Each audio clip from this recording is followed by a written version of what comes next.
Oh, hi there, I'm Suze. Thank you so much for coming to my channel. I'm a former economist and a comic, and I'm making lots of videos about economics and that sort of stuff.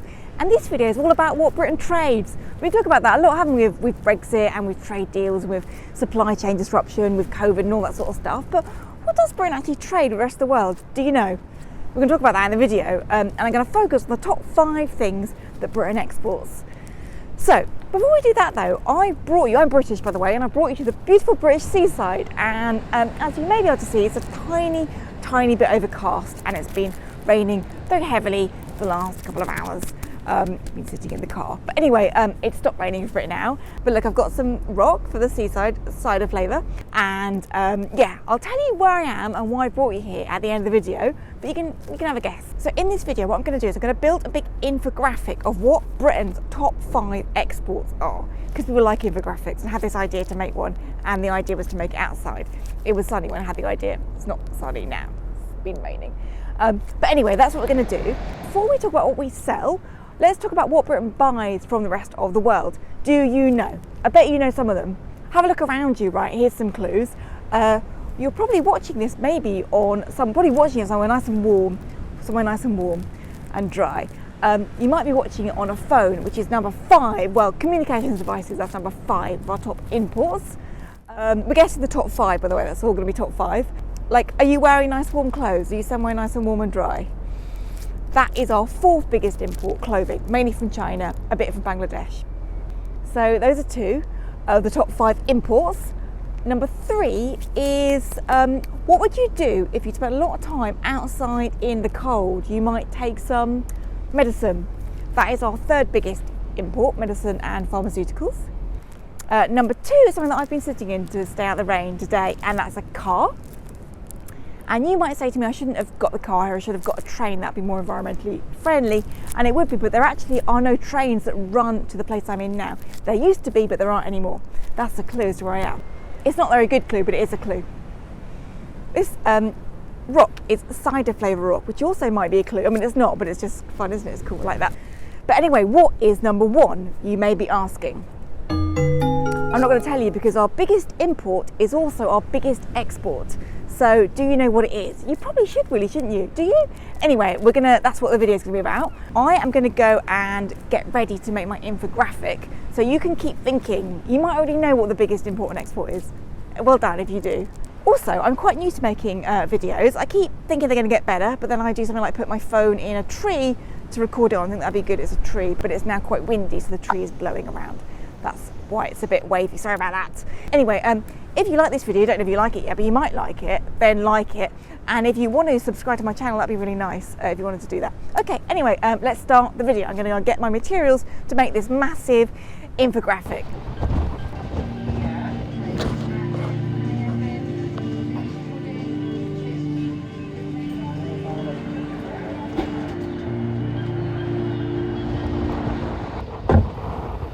Oh, hey. So, I don't know if you can see, but I went to try and get my materials for this big infographic, and it's actually quite windy, and I was going to build it outside, but I've decided to change my plan and make it in the car. Now, I should just say, my inspiration, I think, came from this program, I don't even remember it, called Art Attack, where Neil Buchanan would go out and make these amazing, big art pieces. I thought I could do that with like a graph of our trade exports, and it'll be really fun.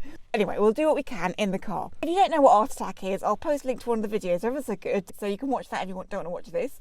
But if you are still here, let's find out what the top 5 things that Britain exports are. I thought it was really fun to make it out of like chips, so British, but I've eaten quite a lot of them, and I've got a rain mat here. Anyway, I'm going to make my infographic, and I'll see you in a mo. Yeah.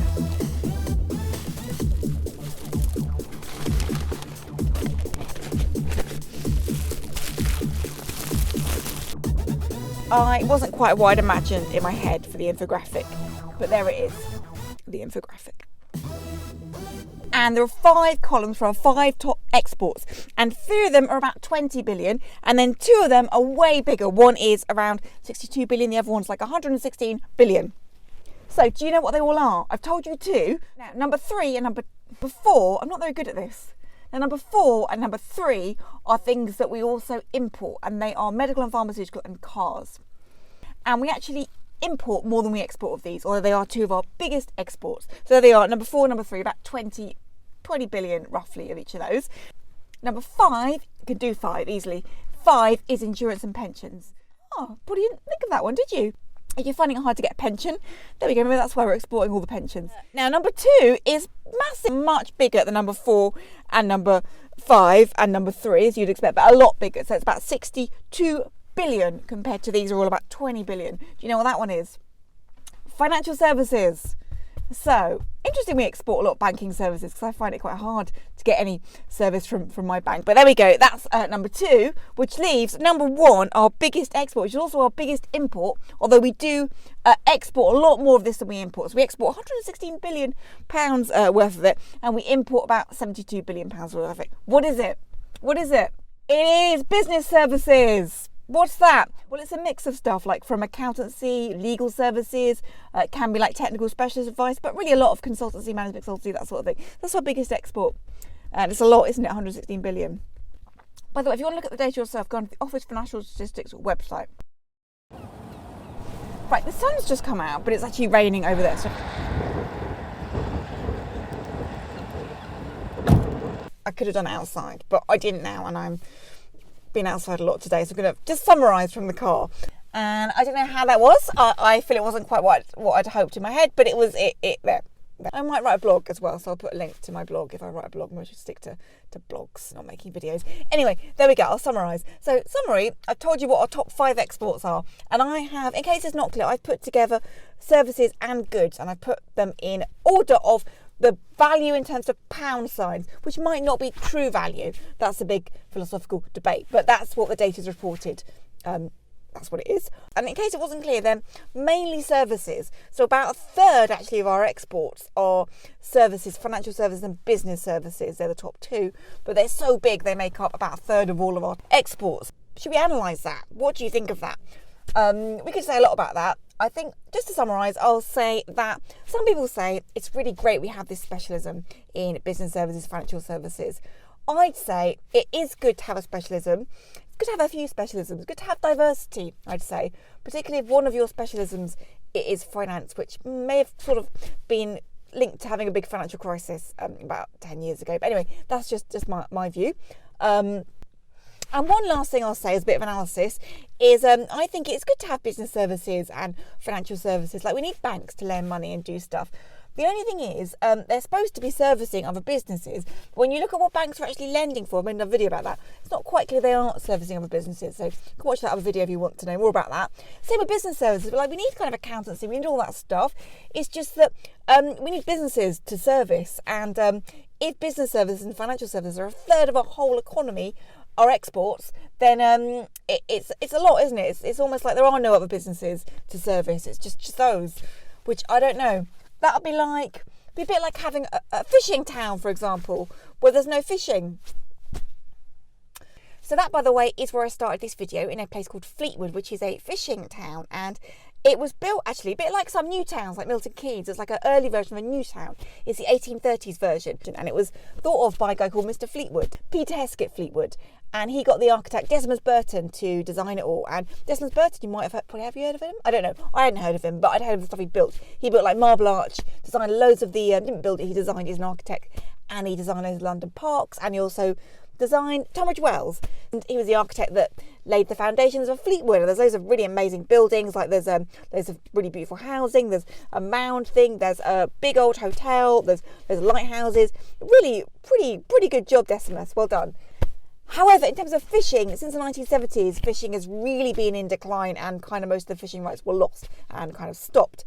However, something is still produced in Fleetwood, and it is Fisherman's Friend. These have been made since, I didn't write it down, 1865 these were first made, genuinely designed for fishermen. This is the original flavour, meant for eucalyptus and licorice, these ones. And these ones are honey and lemon. These are probably my favourite. Of all my cough, these are my favourite cough sweets.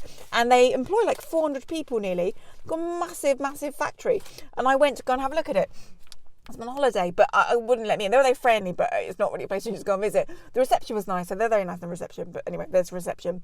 I'd like to go and visit it sometime, but not this time.